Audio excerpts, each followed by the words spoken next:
इस खौफनाक केस के पीछे एक सिचुएशन है। आपने आज तक अपनी जिंदगी में प्यार के लिए सबसे अजीब काम क्या किया है? हम सभी कभी ना कभी अपनी जिंदगी में किसी एक के प्यार में आके कुछ गलतियां कर जाते हैं, लेकिन इस लड़की ने जो किया वो इतना खतरनाक साबित हुआ कि इसे अपनी जान गंवानी पड़ी। इस क्राइम की उल्टी गिनती शुरू होती है। 10 फरवरी 2023 को दिल्ली से लगभग 50 किलोमीटर दूर हरियाणा का एक गांव है झज्जर। इस गांव में एक परिवार रहता है जिसकी 2 बेटियां हैं। दोनों बेटियां पढ़ाई के लिए दिल्ली रहती हैं। वो दोनों ही अपने घर पर अपनी माँ से रोजाना बात किया करती हैं। एक दिन अचानक बड़ी बेटी निक्की का कॉल नहीं आता। परिवार को लगता है कि बेटी बिजी होगी पढ़ाई में, तो उस दिन रुककर अगले दिन वो खुद कॉल करते हैं, लेकिन निक्की का नंबर स्विच ऑफ आता है। परिवार वाले अपनी छोटी बेटी को कॉल करते हैं और उन्हें पता चलता है कि उनकी बड़ी बेटी निक्की अपने दोस्तों के साथ घूमने गई हुई।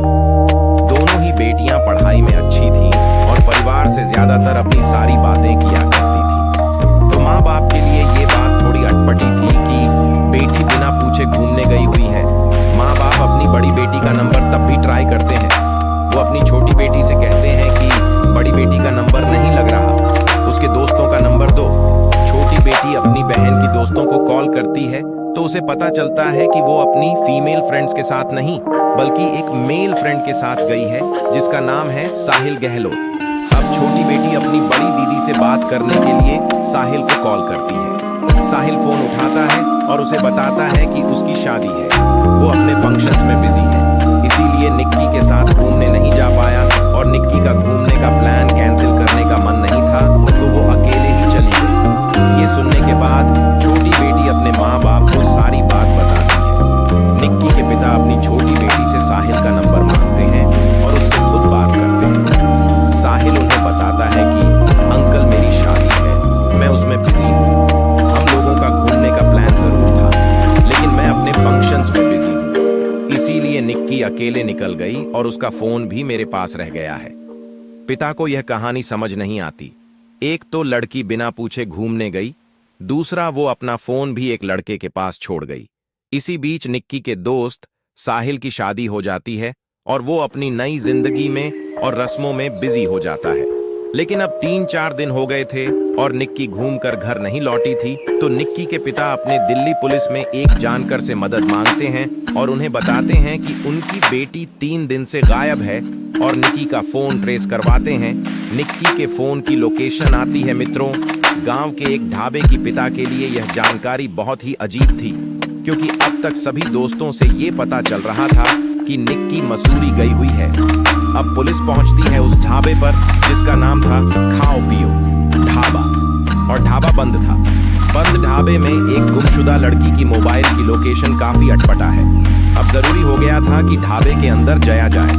पुलिस ढाबे के अंदर जाती है, चारों तरफ देखती है लेकिन उन्हें कुछ नहीं मिलता। पुलिस वाले ढाबे से बाहर निकल ही रहे होते हैं कि एक पुलिस वाले की नजर पड़ती है फ्रिज पे। फ्रिज दीवार की तरफ उल्टा रखा हुआ था। फ्रिज को चारों तरफ से रस्सियों से कसा गया था और सबसे इंपॉर्टेंट बात, बंद ढाबे में फ्रिज चालू था।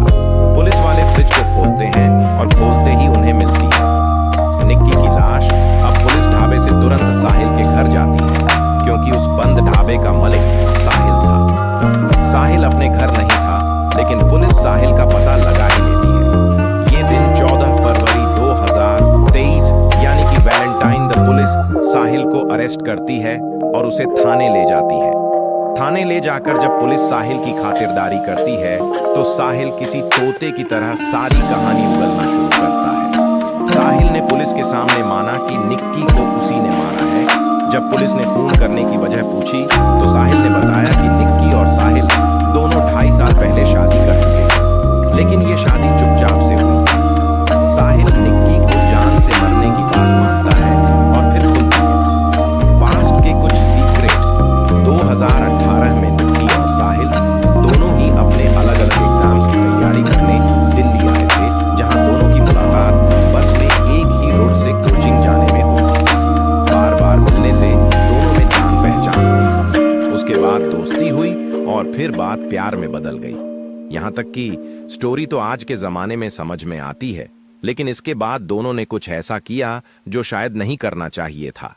1 अक्टूबर 2020 में दोनों ने शादी कर ली बिना अपने घर वालों को बताएं, और ये शादी निक्की के कत्ल तक निक्की के घर में किसी को नहीं पता थी।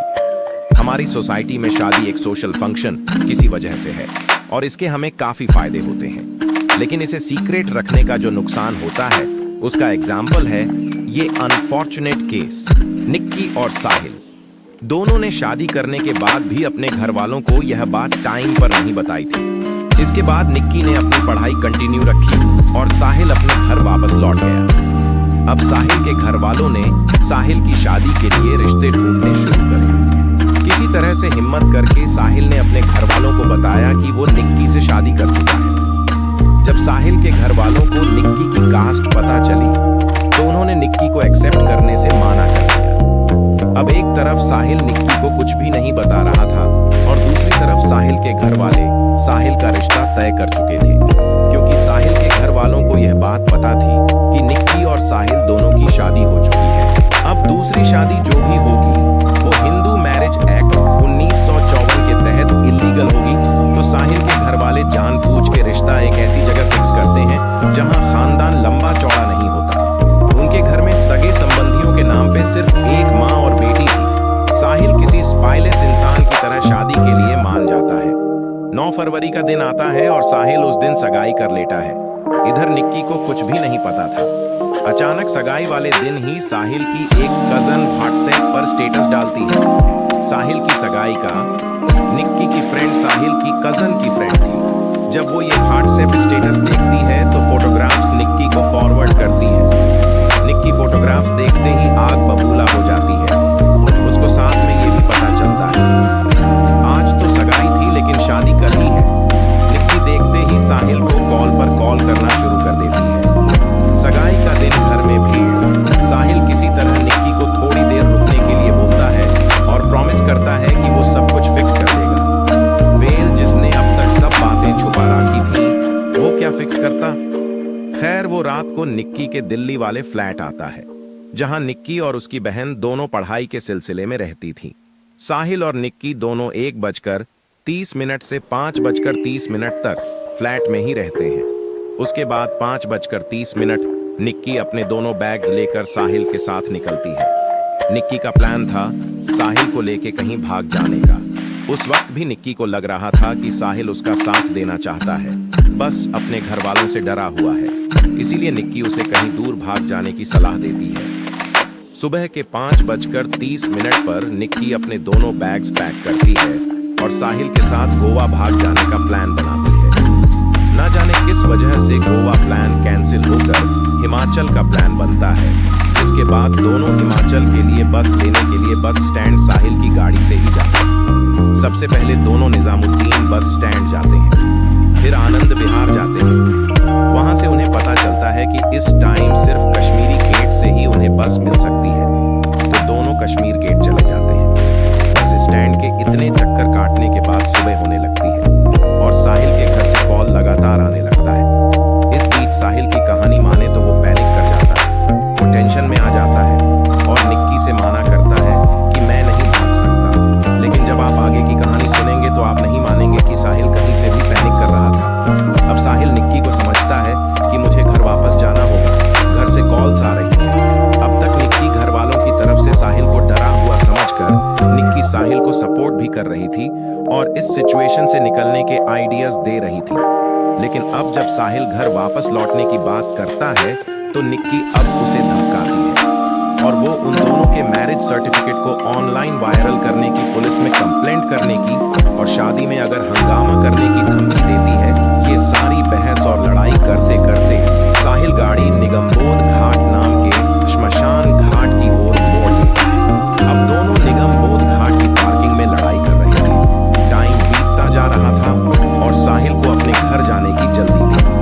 अब साहिल गुस्से में फोन के चार्जर का डाटा केबल निकलकर उस डाटा केबल से निक्की का गला घोंट देता है। केबल के पतले और टाइट होने की वजह से निक्की अपने आप को नहीं बचा पाती और वहीं दम घुटने की वजह से निक्की की मौत हो जाती है। अब साहिल निक्की की लाश को सीट बेल्ट से बांधकर गाड़ी चलानी शुरू करता है। और जिस वक्त दिन के तड़के में ही सारा काम हो रहा था, कोई भी गाड़ी के अंदर क्या हो रहा है नहीं देख पाया, क्योंकि गाड़ी के शीशे टिंटेड थे, जो एक्चुअली दिल्ली में इलीगल है। अब साहिल निक्की की लाश को सीट बेल्ट से बंधता है और उस पार्किंग से निकलकर लगभग 40 किलोमीटर दूर अपने ढाबे पहुंचता है। ढाबे पर पहुंचने के बाद साहिल गाड़ी को पार्क करता है और निक्की की लाश को गाड़ी की डिग्गी के अंदर डाल देता है, जिसके बाद साहिल के कजिन्स और 2 दोस्त ढाबे पर आते हैं। साहिल के लिए नए कपड़े लाते हैं। साहिल अपने कपड़े चेंज करता है और वो लोग निक्की की लाश को फ्रिज के अंदर डालकर वहां से निकल जाते हैं। घर जाकर साहिल अपनी शादियों की तैयारी में लग जाता है और रात को दूल्हा बनकर बारात लेकर दूसरी लड़की से शादी करने पहुंच जाता है। तो 10 फरवरी 2023 साहिल की जिंदगी का बहुत ही अहम दिन था। सुबह पहले अपनी पहली पत्नी का मर्डर और रात को दूसरी शादी। अब 11, 12, 13। साहिल निक्की की बहन और पापा से लगातार बात कर रहा था और कह रहा था, मेरी शादी है, मैं बिजी हूँ, निक्की घूमने गई है, 2 दिन में लौट जाएगी, 3 दिन में लौट जाएगी। लेकिन निक्की के पिता को दाल में काला लग चुका था। वो पुलिस में एक जानकर से मदद भी मांग चुके थे और बार बार साहिल को और साहिल के पापा को कॉल भी कर रहे थे। 3 दिन बाद जब निक्की के पापा साहिल के पापा को कॉल करने जा रहे थे, तो फ्रस्ट्रेशन में आकर उनके मुंह से निकल जाता है, आप मान के चलिए कि मेरे लड़के ने आपकी लड़की मार दी है। तो निक्की के पापा को सबसे पहले साहिल के पापा से ही पता चलता है कि निक्की शायद इस दुनिया में नहीं है। और फिर सुबह अगले दिन निक्की के मोबाइल की ट्रेस होने की वजह से निक्की लाश भी मिलती है और साहिल भी अरेस्ट होता है।